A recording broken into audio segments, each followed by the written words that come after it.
And their four diamonds, which is what the organization's based on, their courage, wisdom, honesty, and strength.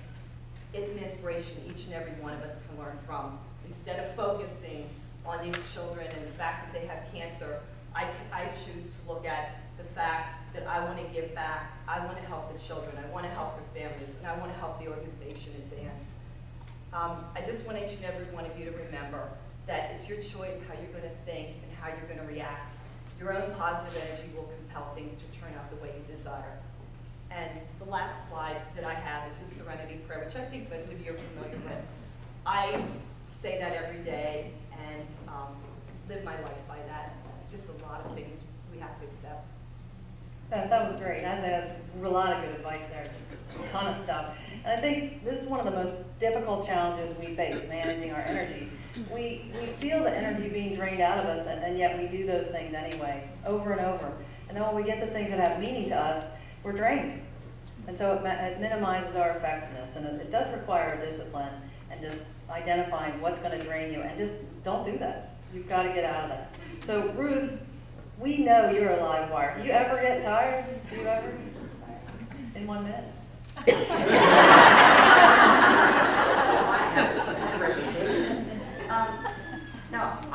For me, knowing that we're making a difference.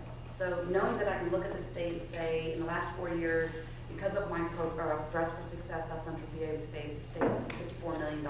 That's hugely satisfying. Because of Dress for Success, we've impacted 4,200 women.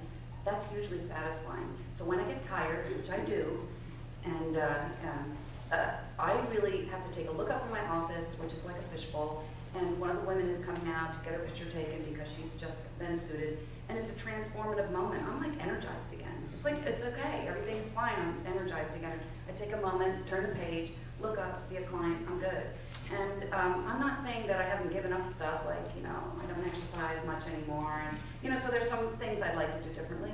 But right now, the energy is still there, and I'm going to be looking for other avenues to keep it going. Great. And I think one of the things that Beth and Ruth have in common is they both serve people who are in difficult situations. And that's a good step toward our next leadership dimension, which is positive framing. And we're going to pick on Joyce for this one because with everything Joyce does, she sees so many different types of challenges. But I think the one she's going to talk about is going to be really impressive to you. So, thank you. Well, first of all, everybody in this room we know has faced some sort of adversity where you've had to try to think positive about something that was not very positive. And nobody escapes difficult times, but I do believe that the character of anyone, of a person, is revealed not in good times, but when things get really tough. Now, it would be ridiculous for me to tell you, and I want to be very real about this, that everything that you face in life, you can put a nice smile on it. I mean, death, especially the death of a loved one, is hardly a positive experience for any of us, even those of us with rock solid faith. But we all know we have worried and fretted over things that didn't deserve a single tear. And we all know that there are some things that came into our lives that seemed like they would be tragedies, and they actually were blessings. Now, I will share with you something very personal, and sometimes I'll ask the men to close their ears. But I did recently weather a tragedy, in quotes, and I'm not talking about my 2 months with the mayor and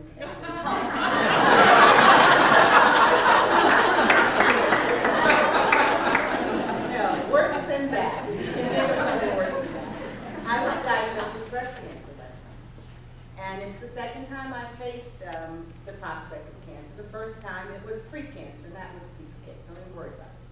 This time, it was the real thing. And it meant I would have to undergo a mastectomy. Now, the worst part is, of course, the uncertainty and the waiting for the results and the myriad of tests you have to go through and figure out how large the tumor is and whether it's spread, when you're going to die, right? That's the worst part. But the good news, because there is good news to this, is that, especially for ladies, is that if caught early, breast cancer is imminently treatable. And you can deal with it. Meaning you'll probably die of old age before you die of anything resembling breast cancer. But many of us, unfortunately, look on the negative rather than the positive side of this. We don't go to get our mammograms. Some of us are too afraid to go. And what does that do? That fear, that negative thinking keeps you something or surviving something. Anyway, the bottom line is this. While I can't say undergoing a mastectomy is like vacationing in Hawaii or even in Florida, there are many, many positive things that came out of it for me. For one, I have a gorgeous new body. Shall I stand? For the ladies, my breasts were beginning to be a little, well, you know. But not anymore.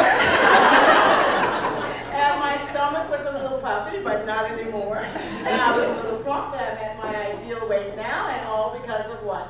Breast cancer. The better part of it is this, that my bout with breast cancer actually led to the reunion with my 70-something-year-old aunt and the reunion of our family. And you guys all know what it's like to have a family feud. The branches of our family have been estranged for decades, following a Thanksgiving Day quarrel, when one cousin tried to take more of the smoked turkey than she should have taken, and that led to 20 years of not speaking to each other. Cousins weren't speaking to cousins over that incident. And all of this, you know, my aunt ate the raw. So my breast cancer provided an opportunity for my aunt and for the family to reunite. She insisted upon coming to Harrisburg and taking care of me. And as it turned out, I sorely needed her help. And so last Christmas, because of all of this reunion stuff over breast cancer, I flew to New Orleans, and the entire family once again laughed and played games and danced to New Orleans jazz, all because I went through breast cancer. Now overall, I thoroughly benefited from the experience. I know that's hard for many of you to understand, but there is such a thing as a peace that passes all understanding. Of course, I am one of the lucky ones. I'm a survivor, and but that experience has taught me that whatever you go through in life, there is a blessing to it if you will look for it. Now, one other thing I'm going to share with you, I'm one of those ladies that the Bible calls barren. Yet that was even a blessing. It allowed me to adopt a beautiful baby boy when he was approaching 6 months old. Today, I have one of the most handsome and gifted sons any mother can imagine. I thank God every day that I was forced to find my baby among the millions of children here on earth. And do you know what he told me one day in the back of the van as I was wheeling him around? He took his wet fingers out of his mouth and he said, because we were always honest with him about, you know, you're adopted, we love you, you're adopted. And he said, Mommy, he said, when I got out of that other lady's belly, I'm glad you were my mother. Now, it doesn't get much better than that. Positive thinking. Thanks, Joyce. That is great.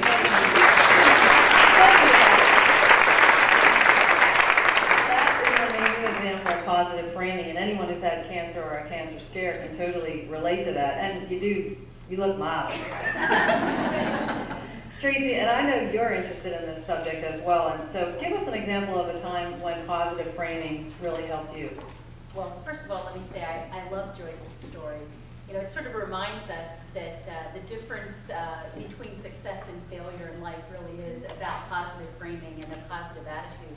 We teach it to our kids, but sometimes I think we forget to apply it to ourselves. And so when you think about life and the fact that you can't body block all of these challenges, all of these curveballs that might get thrown your way, it's really how you respond to them that